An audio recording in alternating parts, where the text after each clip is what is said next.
কথাটি এনসিপির বিরুদ্ধে বলা হতো যে সরকারের আনুকূল্য পাচ্ছে, সরকারের সেই আশীর্বাদের হাত কি সরে গেছে? এইটা কেউ কেউ মনে করেন, অনেকে এরকম ধারণা পোষণ করেন যে সরকারের মধ্যে উপদেষ্টাদের মধ্যে একটা অংশ তারা বাংলাদেশে এই যে -2 এক সময় চেয়েছিল, যে আওয়ামী লীগের নেত্রী, বিএনপির নেত্রী বা এই দুই পরিবার থেকে রাজনীতিকে বের করে আনবে বা বাংলাদেশে অন্য ধরনের তাদের চাওয়ার মতো রাজনীতি তারা তৈরি করবে, সেই মনোভাব তো এখনো কারো কারো রয়ে গেছে। তারা চাচ্ছিল হয়তো যে এনসিপিকে কেন্দ্র করে এমন একটা রাজনৈতিক শক্তির উত্থান ঘটুক যাতে করে তাদের যেরকম রাজনীতি তারা চাচ্ছিল সেটাকে সামনে নিয়ে আসতে পারে।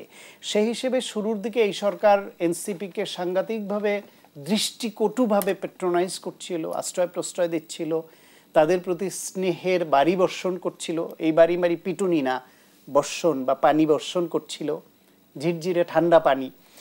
তো সেইখান থেকে একসময় যখন দেখেছে যে এরা আসলে ওই রকম ইনফ্লুয়েন্সিয়াল পলিটিক্যাল পাওয়ার হয়ে ওঠেনি, তাদের বিরুদ্ধে বরং নানান রকমের চাঁদাবাজি, দখলদারি, নারী কেলেঙ্কারি সহ নানা রকম অভিযোগ আসতে শুরু করলো, তাদের মধ্যে অনেকের সুর বেজে উঠলো, নিজেদের মধ্যেই অনৈক্য, এক এক নেতার বিরুদ্ধে এক একজন কথা বলতে শুরু করছে কোথাও কোথাও।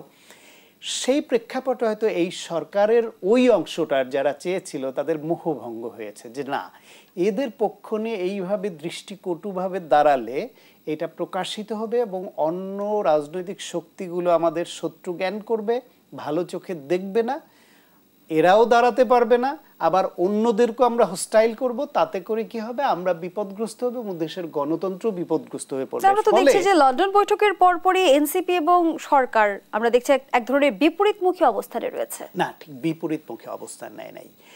সরকারের তরফ থেকে কিন্তু সবসময় বলা হচ্ছিল যে জুনের মধ্যে নির্বাচন।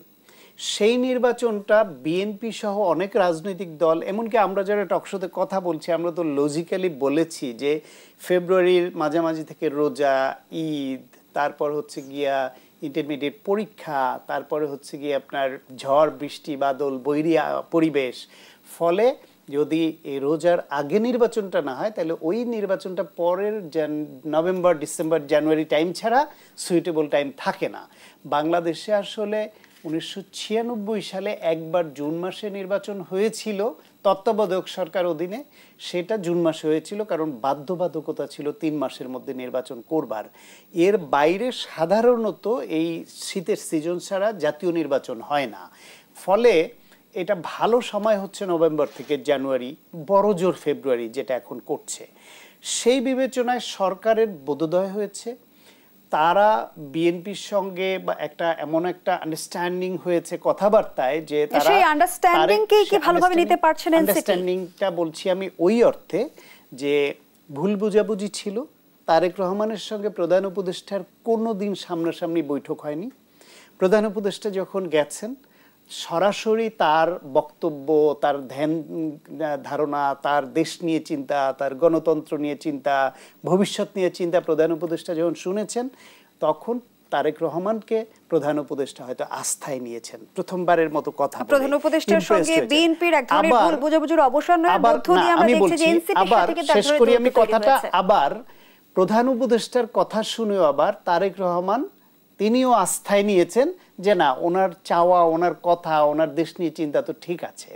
ফলে তারেক রহমান তার দল এবং সমমনা দল সবার প্রতিনিধিত্বকারী নেতা হিসেবে সবার বক্তব্য যখন উপস্থাপন করেছেন, আবার সরকারের প্রধান উপদেষ্টা তিনি যখন সরকারের উদ্দেশ্য চাওয়া পাওয়াটা তার সামনে উপস্থাপন করেছেন, এই দুই পক্ষের যখন একটা বোঝাপড়ায় মিল হয়েছে, এরকম যে কনভিন্সড হয়েছে না একে অপরের কথা এবং অবস্থানে, তখন তাদের মধ্যে আগের যে দূরত্ব বা ভুল বুঝাবুঝি ছিল সেটা কিছুটা কমে আসছে।